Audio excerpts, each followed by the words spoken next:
Hey everyone, Doug Stetzer here. Thanks for tuning back into Colorado.fm, the Colorado podcast.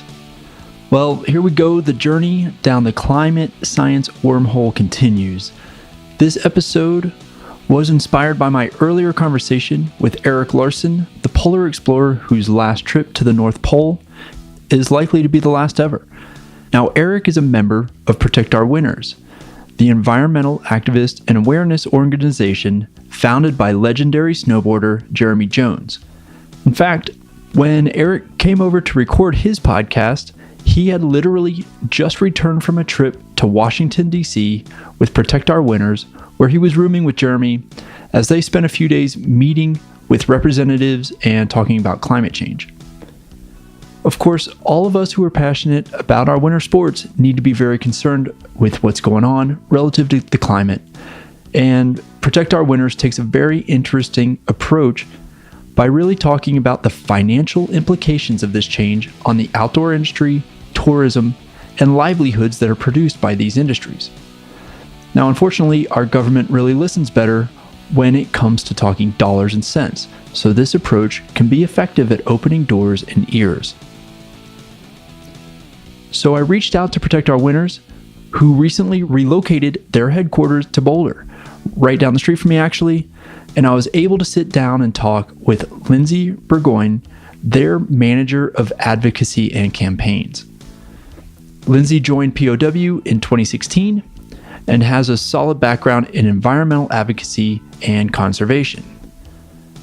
We get into what inspired Jeremy Jones to start Protect Our Winters, some of their key initiatives and where they are seeing success, upcoming leadership changes, and of course a really amazing story about how Lindsay came to be part of the organization. Online, you can find Protect Our Winters at protectourwinters.org and on Facebook and Instagram, also at Protect Our Winters. As always, we'll be sure to put any relevant links to find these guys or anyone else we talk about in the show notes. So all right, here we go. My conversation with Lindsay Burgoyne of Protect Our Winters.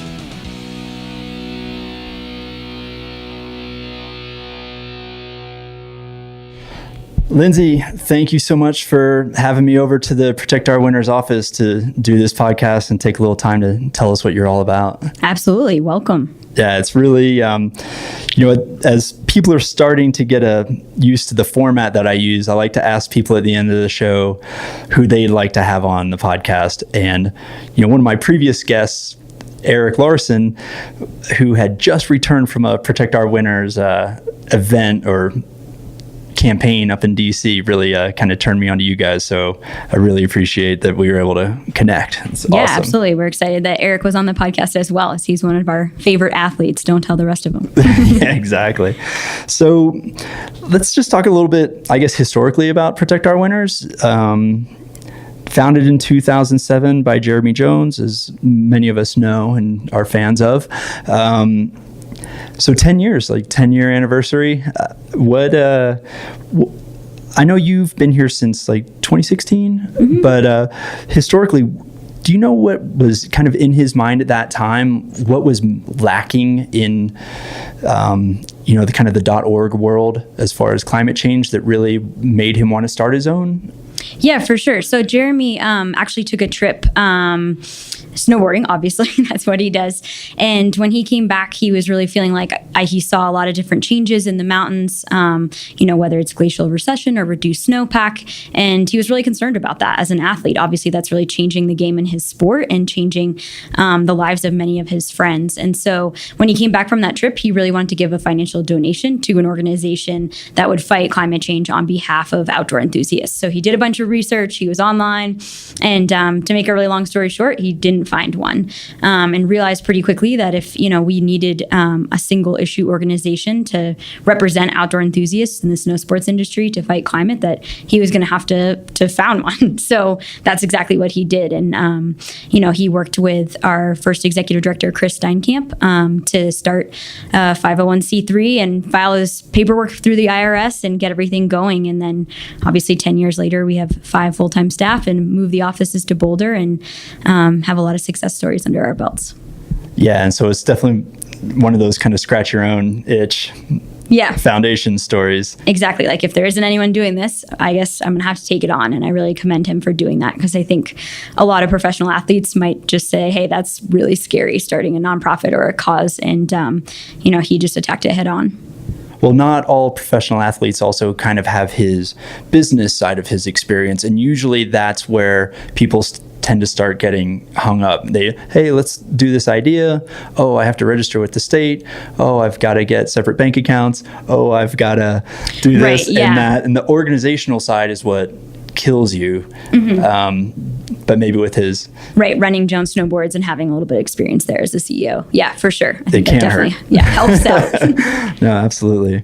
Well, that's interesting. And what you mentioned there and what I read on the website about not only just having a desire to find an organization about climate change, but about representing the outdoor athlete, enthusiast, that's a really much narrower and a very clear mission statement. And having an idea crystallized like that in your mind really makes it a little bit easier also. Sometimes when it's too broad, it's hard. So it's definitely a niche, that's for sure. Yeah. But at the same time, the more I started researching this, the more it made sense to me, because there's a lot of power in speaking for and aligning with industry, as opposed to just saying, hey, I'm a snowboarder and I'm worried about the snow, right? When you start bringing on Burton, North Face, other corporations that are organized. So from your experience, is that what makes this organization either different, or is that's what's leading to its success? Because we all know that when you go in and you speak to government in terms of impact on industry, your voice is maybe heard a little bit louder. Yeah, for sure. I think the way I like to explain it is I'm definitely come from a background of a, wonky environmental nonprofit world. And, when we talk about organizing and organizing people, we talk about grassroots. So, regular everyday citizens, how can we organize their voices and have them be heard? And then kind of the opposite side of that is grass tops. So who are those business leaders? Who are those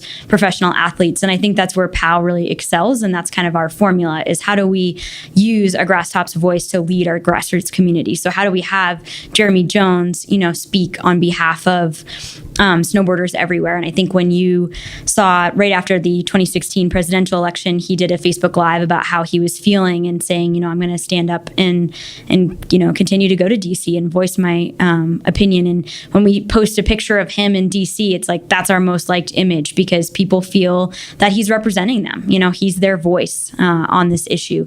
And so I think by bringing CEOs in and ski resorts, those are other grass top leaders that obviously have more of a sway with our political leaders. But you're absolutely right about business bottom line. Like if we compare this to every other industry, the outdoor industry is huge. It's an $887 billion industry.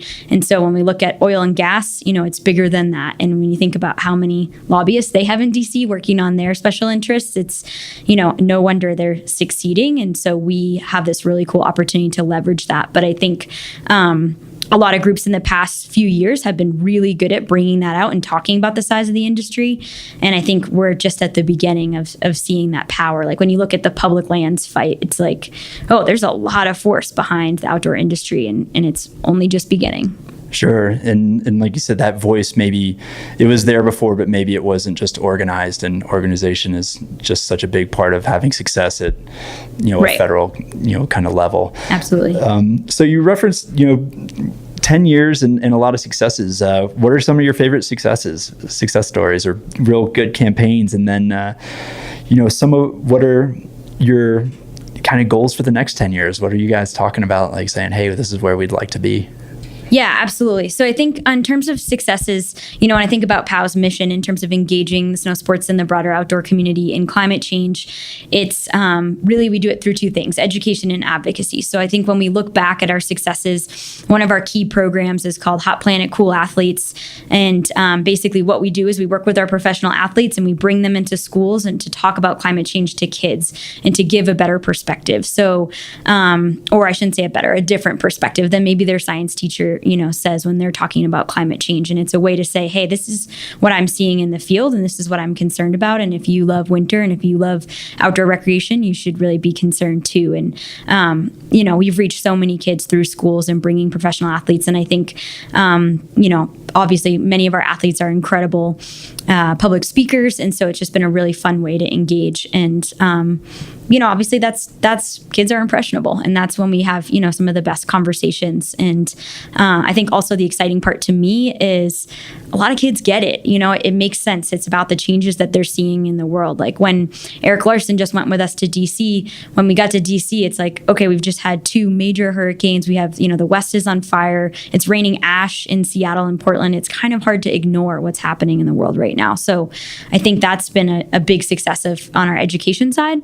And then in terms of advocacy, I think POW has just really perfected this, niche and this specialty of making climate action cool. We joke about that all the time around the office, but the reality is like, that's what we want to do, is figure out how to take this like really wonky, complicated stuff that feels intangible, right? Because it's like, okay, this is happening down the road. I don't feel the impacts day to day.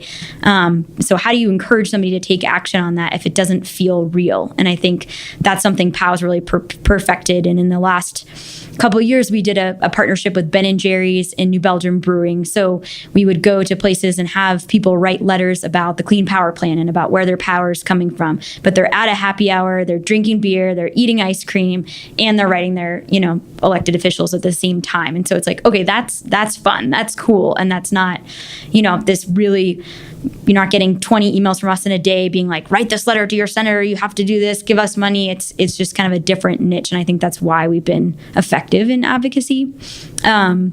And I think to your question about where are we headed, I think we've realized, 2016 was a wake-up call to us. We put somebody in the White House who thinks that climate change is BS. And that's obviously not going to fare well for our agenda in terms of trying to get solutions passed. I think the good thing is that even though that feels like a really big roadblock, there are things like clean energy that just make economic sense. And so I think there are a lot of ways, you see the Trump administration really working on promoting coal.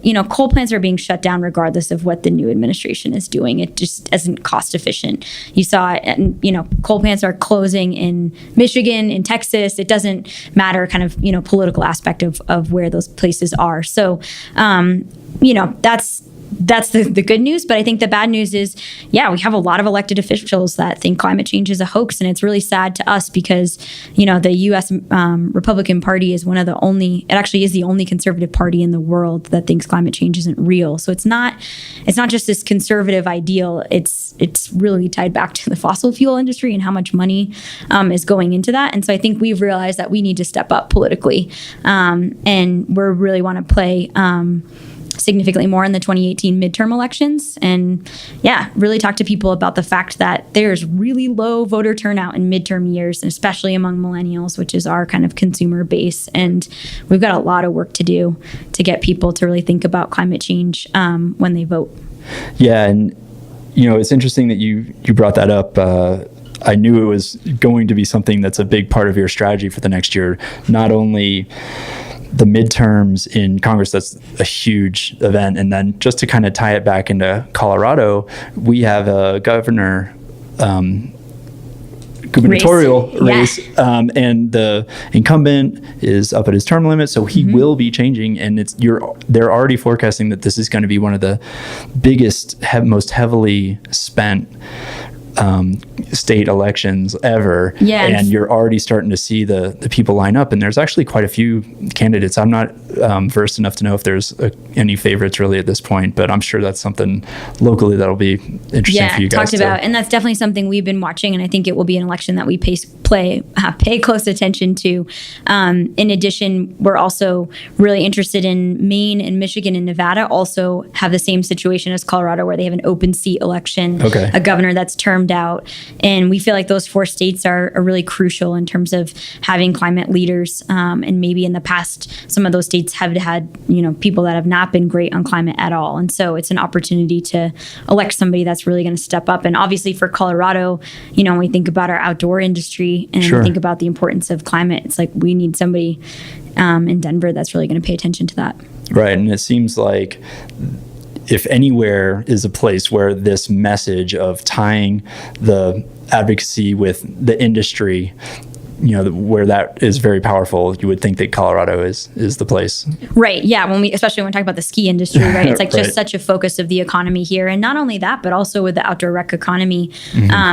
We think about, we have the Outdoor Industry Association right here in Boulder. We have Luis Benitez in the governor's office focusing on outdoor recreation. And we have so many incredible, from Osprey to Smartwool.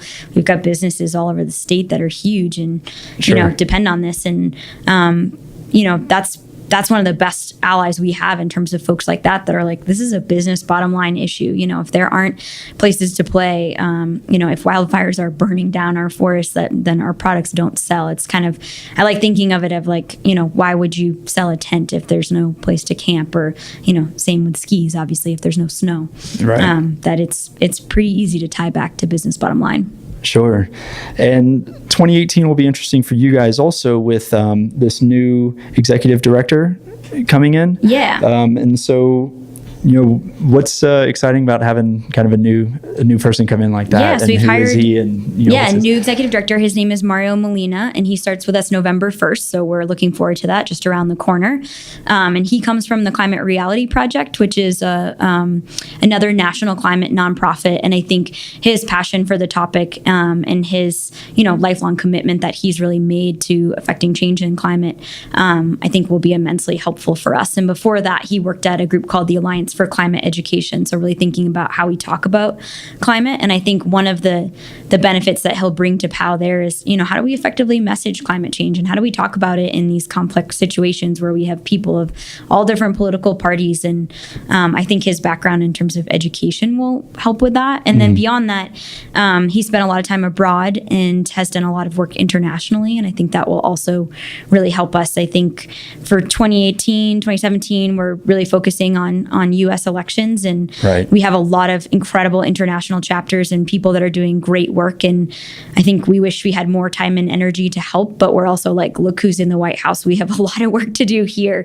in the U.S. So that's kind of where we're focusing. But I think over the long term, Mario will bring a much more international scope to POW too. Gotcha. Okay. Well, that makes sense. And And he lives in Ned, and he's a snowboarder. So we'll welcome him with open arms. exactly. So Yeah. that helps. The resume check boxes are all being ticked off there. Well, and speaking of coming to work for POW, let's hear a little bit about your story and your background, and because you're manager of advocacy and campaigns, and that will play into all of these efforts significantly in the coming year as well, and motivating. So why don't you tell us a little bit about of all the organizations that are out there, why and how you ended up with POW and what you're focusing on for the next year. Yeah, I grew up in Maine, and I worked for my first environmental policy group, a group called the Appalachian Mountain Club in the state of Maine. And while I was there, I worked in the State House, and I had this bill that just wasn't getting through, and it was on state park funding, and I was super frustrated. And I was meeting with, grassroots folks and trying to get them to, come and testify at the State House, and working with businesses, and just really couldn't get anything done, and started to really think about, okay, how do we get, a large business to say something in this? And so I started working with LL Bean, and they decided to speak out on the issue and say, hey, we need state parks. And LL Bean is one of the largest employers in Maine. And after they spoke up, the issue was moot. And I said, that's exactly what I want to do, is work for that. Because as we talked about at the beginning of this show, it's businesses have immense power when it comes to political clout. And, whether that's a good thing or a bad thing, that people listen to business in terms of, obviously they have economic weight to throw around. Mm-hmm. That's the reality. And I'm a realist and a pragmatist. And I'm like, okay, that's, that was exciting. So I kind of ventured down this path of, what is this balance between environmental advocacy and the outdoor industry? And with that, ended up at the Outdoor Industry Association here in Boulder. Okay. Got a job with them in 2013 and road tripped out from Maine, hauled a little U-Haul, and moved to Boulder at the weekend of the floods. So I showed up at my house. I had signed a lease on Craigslist, and my roommate, who I wasn't actually sure if he was my roommate or not, because there were like 12 people camping out there, were like, grab this shovel, like this trench is about to burst in our neighborhood, and we're going to dig it. And it was like, okay, here we are. Welcome to Boulder. So Wow. It was funny though. People say, wasn't that an awful time to move? But I actually think, what an incredible time to see a community come together and, from day one be a part of something. something. So, spent time here working for the Outdoor Industry Association, went to grad school. After that, just decided that it was time to study up a little bit, and worked on a master's of environmental law and policy to kind of really curtail this whole policy thing. My undergrad degree is in geology, so I think at some point you're like, I haven't actually learned what I'm doing in an academic setting. I think that's important as much as experience too. Right. So did that and wrapped up and didn't have a job, and decided if there was one thing that I wanted to do when I didn't have a real job, it was be a ski bum. And so I moved from grad school to Lake Tahoe, and I coached alpine racing at Squaw Valley, and I met this guy there named Jeremy Jones at some point on the lift. No way. But actually did some kind of behind the scenes networking, and was able to connect with POW and start in Boulder shortly after.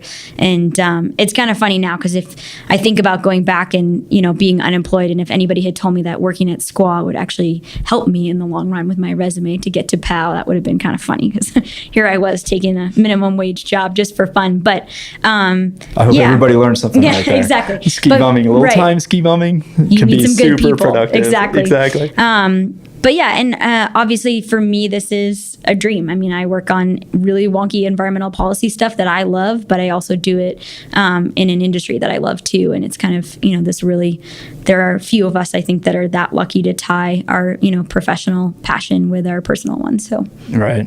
It's an honor. Yeah, no, that's super fun. And one of the things that I'm noticing about this podcast by reaching out to people is I'm starting to meet a lot of people like you who are able to tie their passion with their profession, and it's absolutely inspiring. And maybe that's something to do with Colorado too, just kind of the people that it draws. We were talking about this earlier about just people that love the outdoors and spend time outdoors, and maybe there's everybody here works harder to connect that to their day job too. Sure.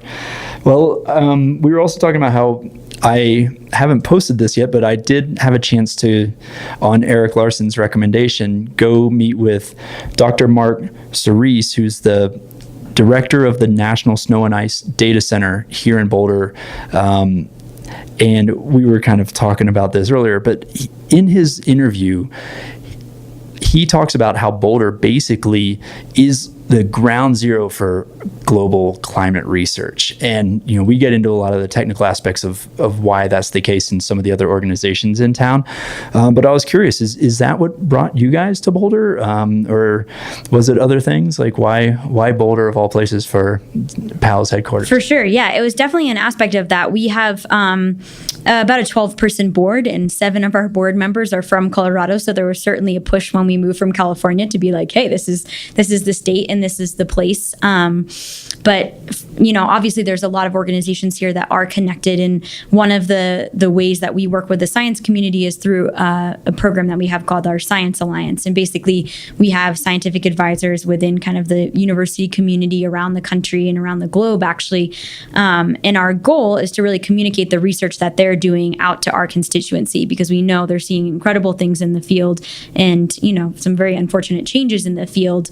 And a lot of times, it can be hard to distill that information from a scientific report. And so how can we do interviews with athletes and scientists? And so we work a lot with Jim White, who's actually now the dean at CU, but he was formerly the director of INSTAR, the Alpine and Arctic Research Program at CU, and a very well-respected scientist. And I really think, POW having that accessibility to be able to just walk down the block and interview Jim is incredible. And, I'm sure you talked about NCAR, and Kevin Trenberth is another one of our advisors there. And it's a pretty cool opportunity to be able to take those folks to ski resorts or to, some of our riders, athletes training programs and have those people present. But I think you're absolutely right. Like the Front Range is full of, all kinds of different institutions that are looking at this. One of the ones I actually was going to recommend, if you want to know who I would love to hear from, is the National Renewable Energy Lab is in Golden. And I don't really know much about them. And I think, it'd be really cool for the POW community to connect with the research that they're doing, because I think it's, obviously on the front lines of where's renewable energy technology going, but that's right down the road too. Yeah, you can see the windmills kind of turning in the distance up on the hill over there. Yeah. No, I'll definitely, I'll look them up. That would be a great conversation for sure. No, that's, Boulder is just like really interesting. It's it's got all the outdoorsy stuff, but it's got so much science and technology in town here that it's that's part of really what makes it pretty special. So you spoke about the Science Alliance, and I was looking on your website. It's just really very clear, and we were also speaking about how at the NSIDC, they're doing the same thing. They're trying to make the data and all of the, all this really wonky terminology more accessible, because part of it is just flying over people's heads and you're trying to address a younger audience. So I think that's, really resonates as far as like a really concerted effort to make that,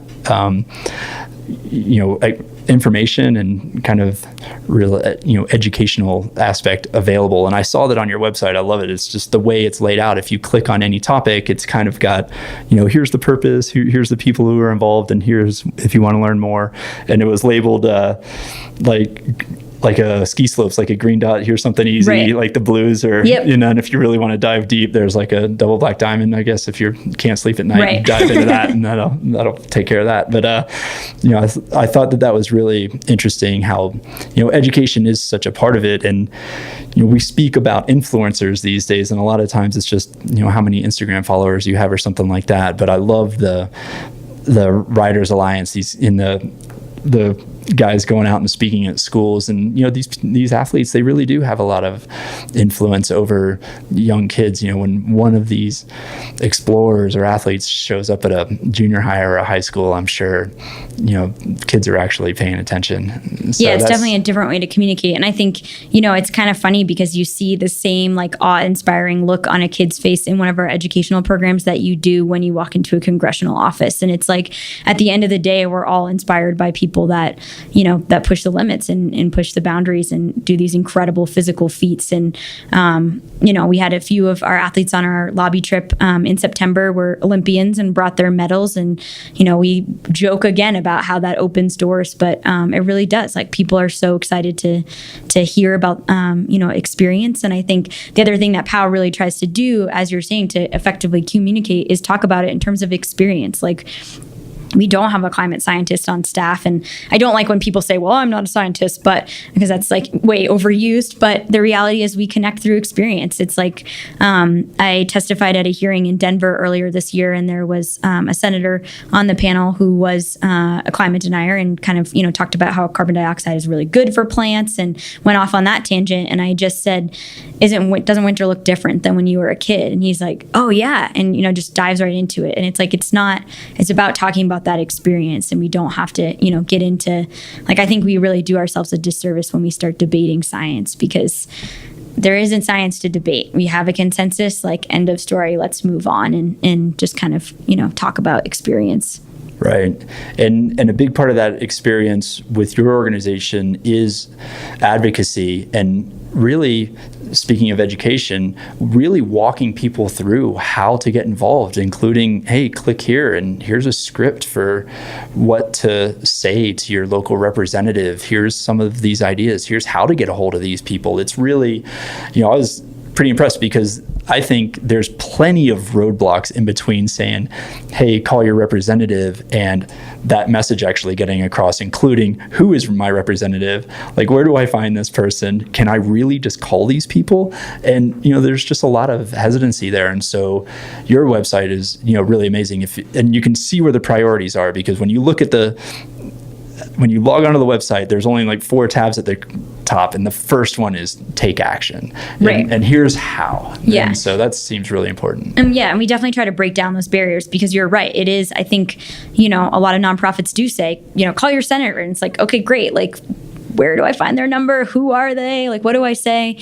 And that's been one of our goals, is to kind of break down those barriers. And, we do assume that with our constituency in terms of the snow sports industry and the outdoor industry, not necessarily everybody is members of 20 nonprofits and has gone through that process before. And so how do we break that down for the beginner and even the expert too, to make sure that it's easy and clear? And we feel really fortunate because we have this awesome advocacy tool that we use called Phone to Action, but it's actually gotten, it's so precise that we can actually have people text a keyword to a number, and it will send them a link, and that will connect them with all of this information. And so we just really think about like, how do you break down these barriers? So if you see us at the Burton US Open this winter and we want you to send a letter to your senator, you can literally just text a number and take care of it right on the spot and not have, this big barrier. And that actually kind of reminds me of another one of our favorite success stories is we actually built a phone booth. I'm not sure if you saw it outside of our office today on the way in. But we take that to ski areas and, literally while people are waiting in line to go skiing, to hop the chairlift, you can actually just make a quick call to your senator. And we have a list of what you should say in there and kind of, how this issue relates to climate change and their number. And it's like, just take 3 minutes, make a call, hop the lift. And I think a lot of people don't realize how easy it is. And I think a lot of people also think that someone's going to pick up the phone and maybe debate them back. And the reality is it's like a message machine. You call and they say, okay, what would you like to pass on to the senator? And it's really, it's okay to read one of those scripts and no one's going to say, what, you think that? Take that back, or this is wrong. It's, it's really... it's a message machine. And so it's really cool to be able to teach people that it's not that complicated, and it feels pretty good afterwards to be like, okay, I'm an active citizen. Yeah. And it is a bit of a numbers game, right? We all know that we have these really low rates of turnout in elections, and it's really skewed towards older generations, and it has no effect. I mean, the numbers are skewed in a lot of different ways, but a lot of it's just getting people to kind of show up. I mean, that's just historically, that's where, the retired associations are great at getting people to show up, and the people who, in the 18 and up crowd, 18 to 30 or whatever, we just don't show up.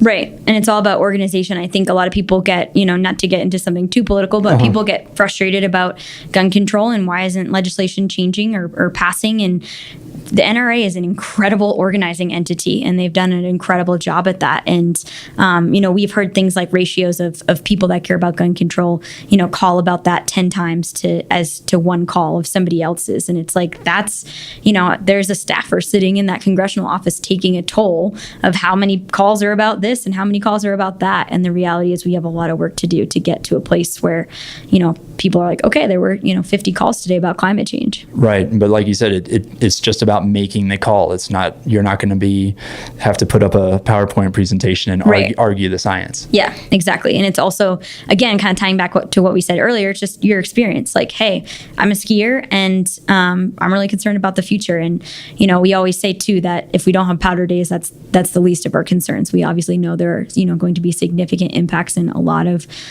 pretty terrible human suffering, with the expense of climate change. And I think, we definitely know that. And it's, you don't need to go into the depth of that. You can talk about the changes that you're seeing in your backyard and what you're concerned it's going to bring on. Right.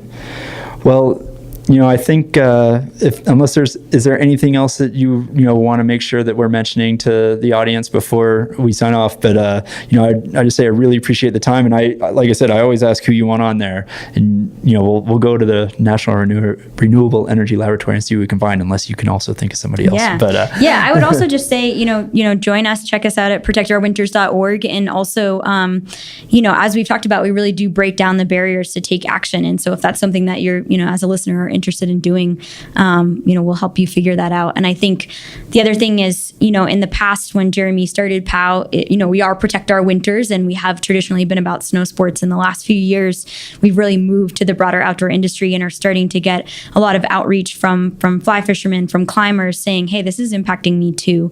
And it's not just about our winter sports. It's about, how much snowpack was there that led into our streams, and are streams navigable by kayaks or boats, or are those rivers too hot to fly fish, or is the rock too hot to go rock climbing? Like, these are actually all real issues. So we're not just a skier and snowboarding club. We're all of the above. Right.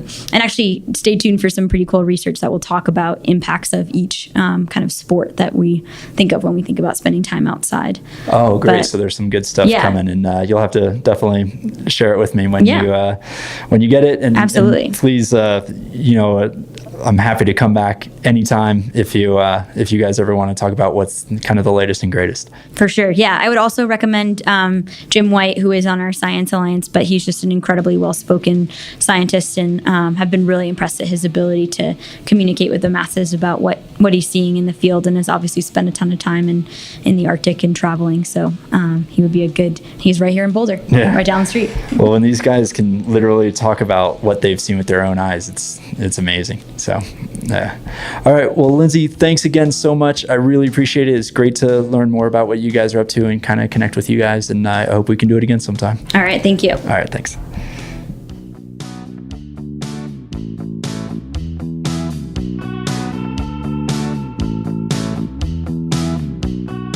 All right, everyone. Thanks for listening, and I hope you enjoyed this conversation.